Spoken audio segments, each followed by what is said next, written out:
Welcome to Let Go, Let EFT, where we are learning and leaning in with you, with your hosts Michelle Puster and Dr. Laura Spiller. EFT is a beautiful model helping people connect with themselves and the people that matter the most, developed by Dr. Sue Johnson.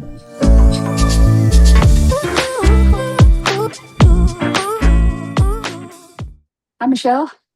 Hi, Dr. Spiller. I'm ready and excited for our next talk today, doing a second mock session around a demo session with the wife in this case. So last time we did the husband, and this time Mm-hmm. we're doing the wife. Do you want to give people a reminder of the couple's pretend case?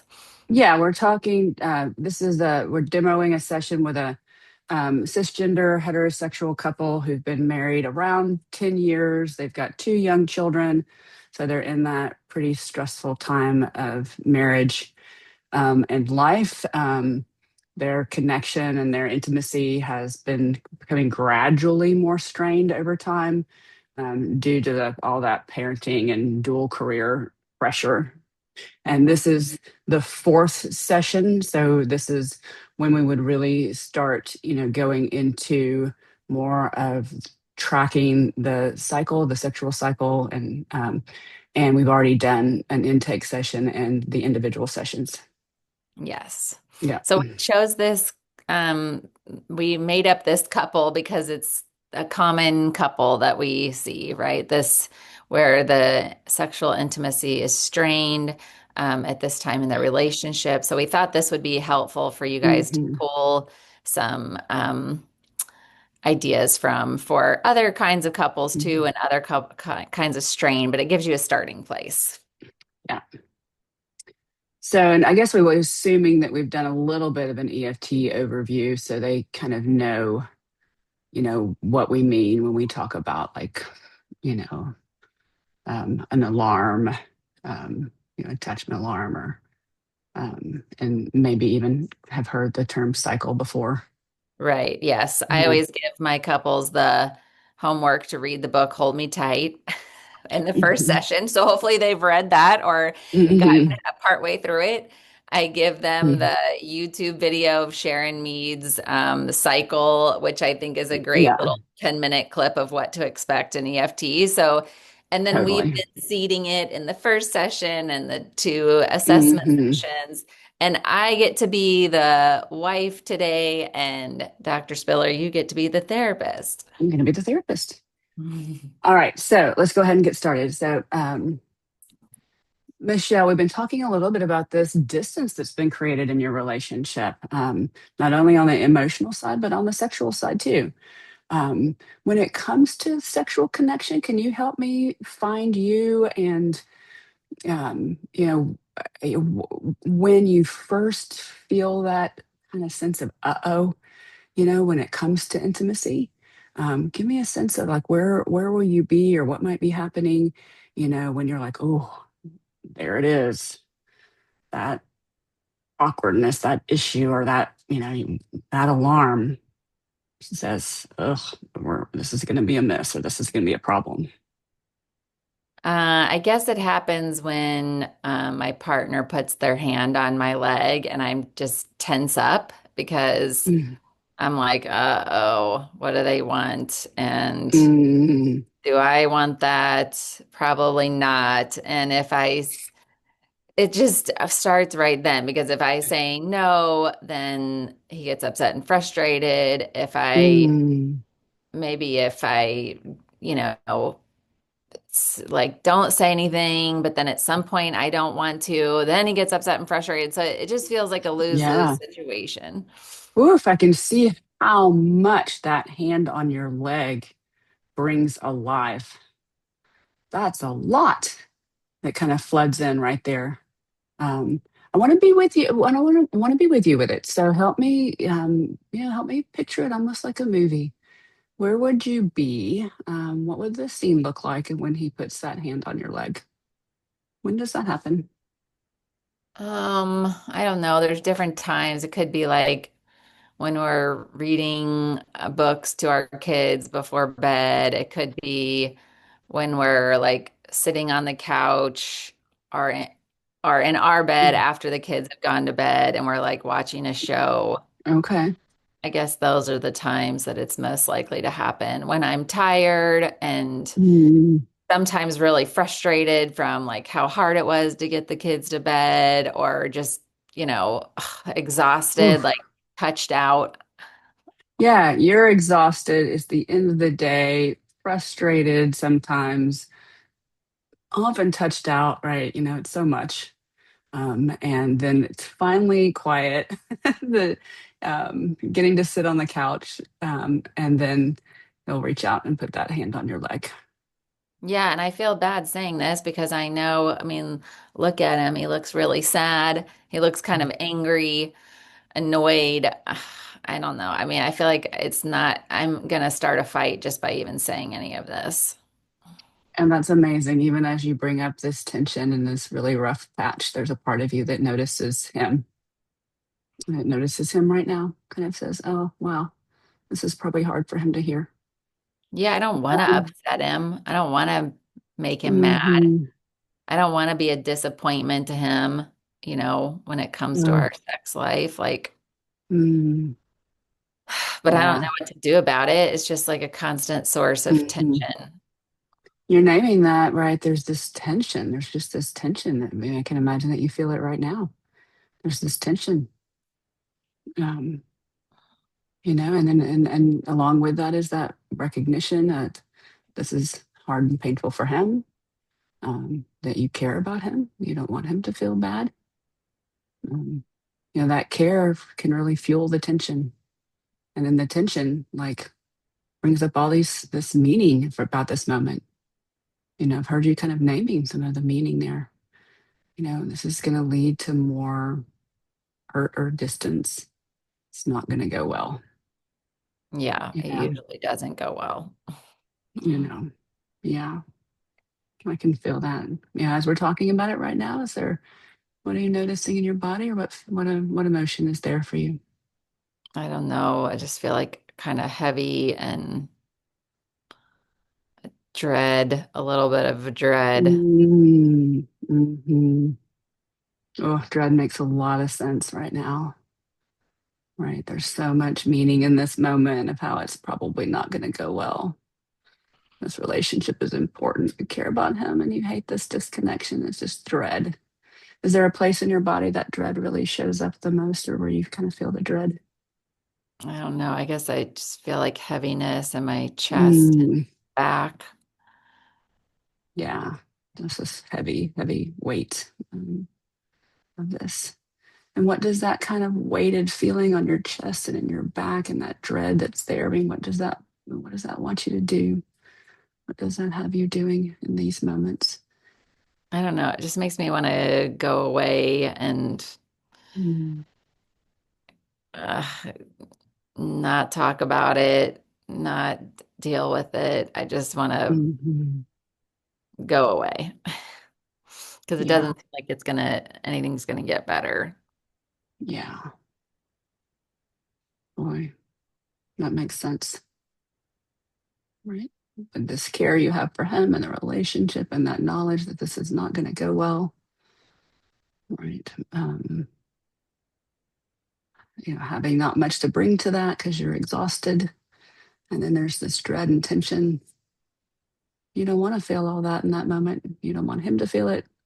So of course this part of you wants to pull away, kind of just get away, not talk about it, not stir it up anymore, right? Not stir up this pain anymore.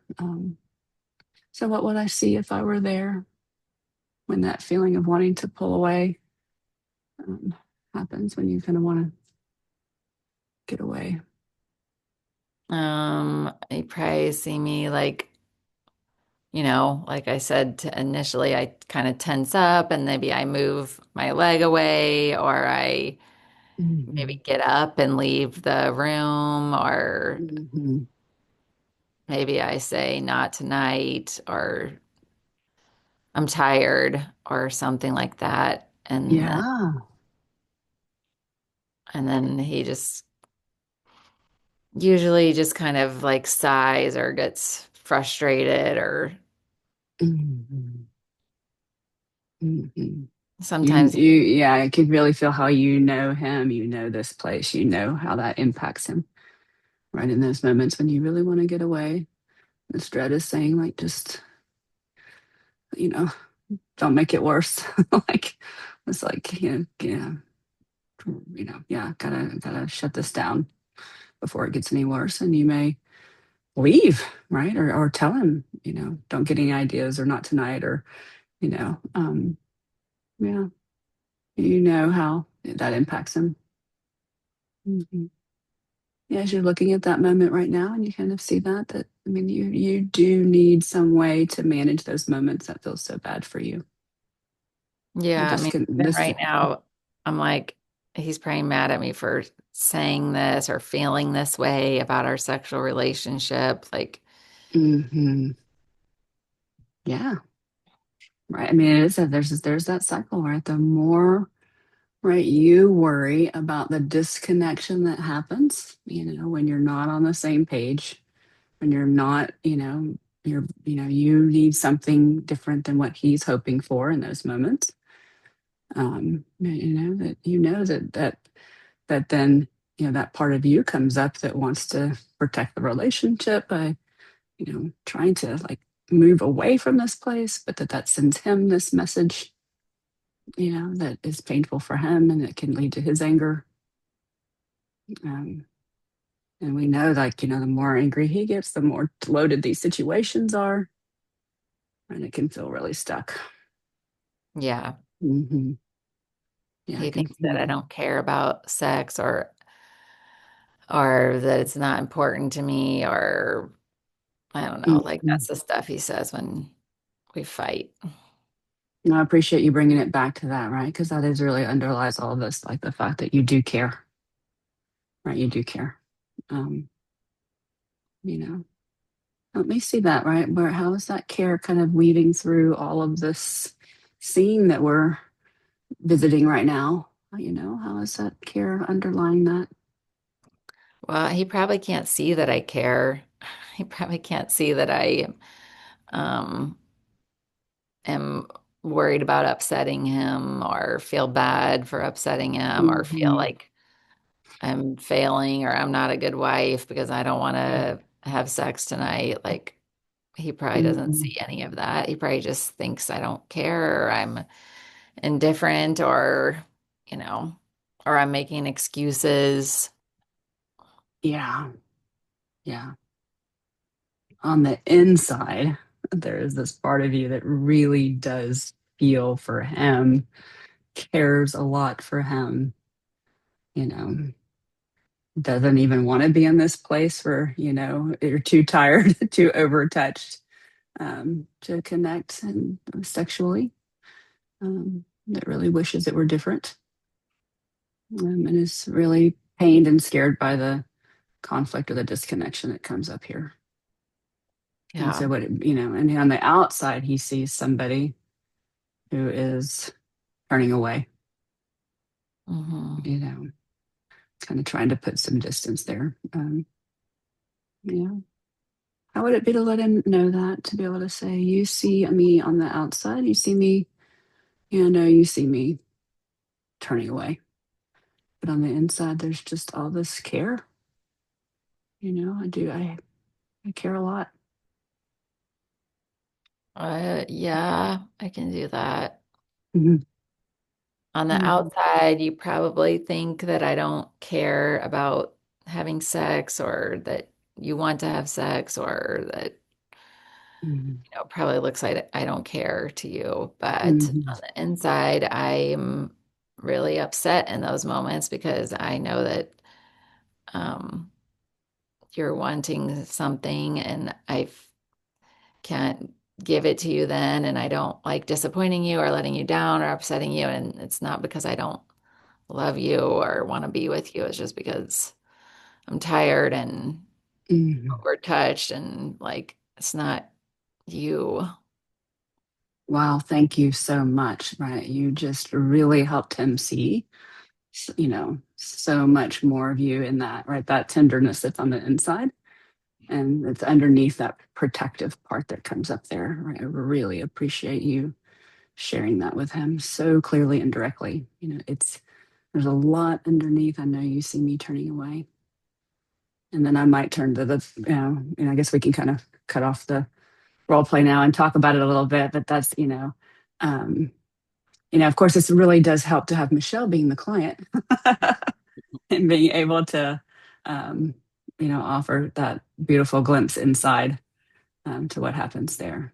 Um, Anything that you want to add, Michelle, about kind of what's coming up for you? Anything that you would have done differently or, want to highlight? Um, Well, I liked the way that you organized it, and I felt like, I felt really understood, and like, I felt like, um, that you really cared about my pain in the moment, and you brought out that I cared about my partner, and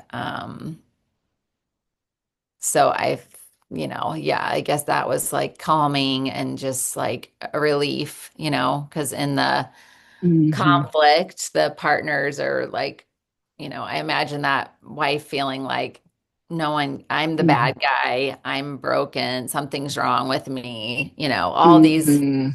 negative things that we hear partners describing Yeah. about themselves or about how their partner sees them. And so it was like, it just felt like a relief for you to really get how I was feeling. And that also I cared a lot about my partner. That felt like a Yeah. relief too, that you kept repeating that and highlighting that. And it Hmm. also felt like it made it safer and easier to talk about because I'm thinking, oh, he's Yeah. hearing that. He's hearing that I really do care, that I'm. So Hmm. I thought those things were really helpful. Great. I'm glad to hear that. Yeah. And I think, I was keeping in mind that this is a first pass at really tracking this. And so we're trying to, and I do think it's really helpful at first to put the care into words because people, I mean, that's what our model is so beautiful about. I mean, and, that attachment means the bond, right? It's that longing for connection and the care that makes it so unsettling that we, get hijacked by the threat and need our protective moves. And And it I can was be thinking, really easy to see the protection and not the underlying care, right? Yeah. yeah. And I was thinking, like, if it was an angry partner, like, Hmm. if the partner's saying something like, he's like badgering me, he just constantly wants sex, like, even like, oh, I hear like this is really upsetting to you. What's so up, it sounds like it's really upsetting to you because you don't like this. Like, even being able to use that same care underlying anger, frustration, more kind of like Hmm. prickly, spicy emotions. Hmm. But yeah, I agree. Like bringing out the care and like Hmm. organizing it on a very, like you said, first go around, we're on the Yeah. outside of the onion. We're not going to like dive deep into like deep Right. emotions that Yeah, are, the I'm broken meaning is probably a little far down the road. Right now, we want what's the meaning about the relationship and the partner. right. Um, and I do. I mean, that's I think from Ryan Rana and James Hawkins in the Success and Vulnerability and the Leading Edge. I mean, that I really love how they used bringing the cue alive. As much as you can.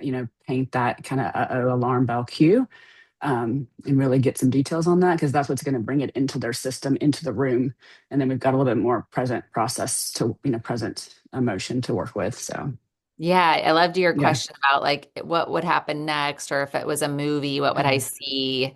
Because then, in my mind, I'm picturing it like a movie in my head. So I think you're right. It helps the mm, emotion come alive for the client, and it also helps them mm. organize, make sense of Yeah. what's happening. It helps keep us all like on track, right? Like that's the Hmm.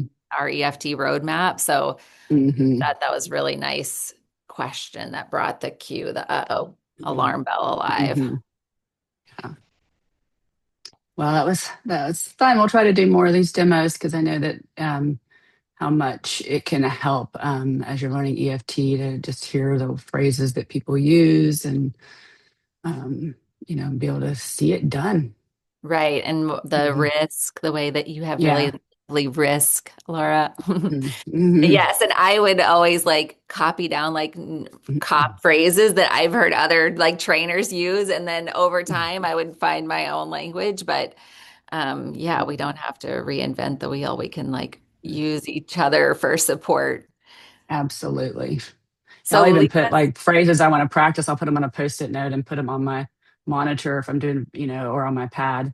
Because Mhm. I think that's, even just taking one phrase and just figuring out how to integrate it and practicing it is a good way to download it into your system.